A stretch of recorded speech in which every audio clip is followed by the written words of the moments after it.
உங்கள் ஆசீர்வாதம் உங்களுக்கு தான், வேறு யாருக்கும் கொடுக்க மாட்டேன். நீங்கள் உட்காந்து பக்கத்து வீட்டில் இருக்கிறவங்கள பார்க்காதீங்க, உங்கள் கூட பிறந்தவங்கள பார்க்காதீங்க, உங்கள் பிள்ளையும் அந்த பிள்ளையும் கம்பேர் பண்ணாதீங்க. கம்பேர் பண்ணுறத நிறுத்துங்க. ஏன் அப்பார் எவ்வளோ சேட்டை பண்ணுறாப்பார், என் பிள்ளை பரவாயில்லப்பா இந்த பிள்ளையை விட அப்படி சொல்கிறத நிறுத்துங்க. இன்னைக்கு ஆண்டவர் உங்களுக்கு வேண்டிய ஆசீர்வாதத்தை உங்களுக்கு தான் கொடுக்க வந்திருக்கிறா.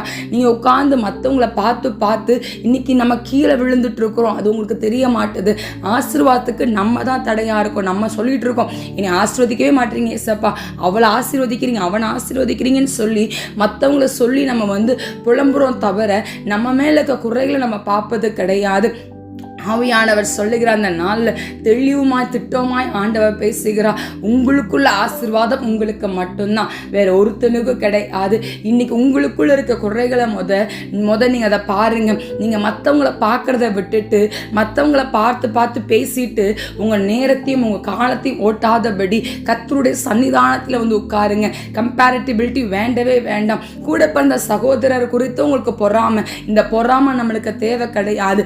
நம்மளோட அக்கா பிள்ளை தான், நம்ம தங்கச்சி பிள்ளை தான், அண்ணன் பிள்ளை தான், தம்பி பிள்ளை தான், அதை குறித்து பொறாம அதை நிறுத்துங்க. ஏன் அவளுக்கு திருமணமான உங்க பிள்ளைக்கு திருமணம் ஆகணுமா? கிடையாது. அந்தந்த நாளுக்கு அந்தந்த வேலையில ஆண்டவர் செய்கிறவரா இருக்கிறார். உனக்கு முன்னாடி அவளுக்கு கல்யாணம் ஆயிடுச்சு, குழந்தை பெற்றுட்டா, இன்னும் உனக்கு குழந்தை வரல, இதை சொல்றத நிறுத்துங்க. ஆண்டவர் அந்தந்த காலத்துக்கு கரெக்டாக கர்த்தர் செய்வா.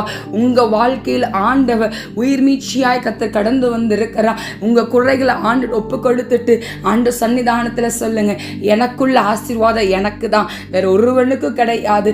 என் குடும்பத்துக்கு வைக்கப்பட்ட ஆசீர்வாதம் என் குடும்பத்துக்கு உண்டு அப்படின்னு சொல்லி விசுவாசத்தோடு அதை பெற்றுக்கொள்ளலாமா?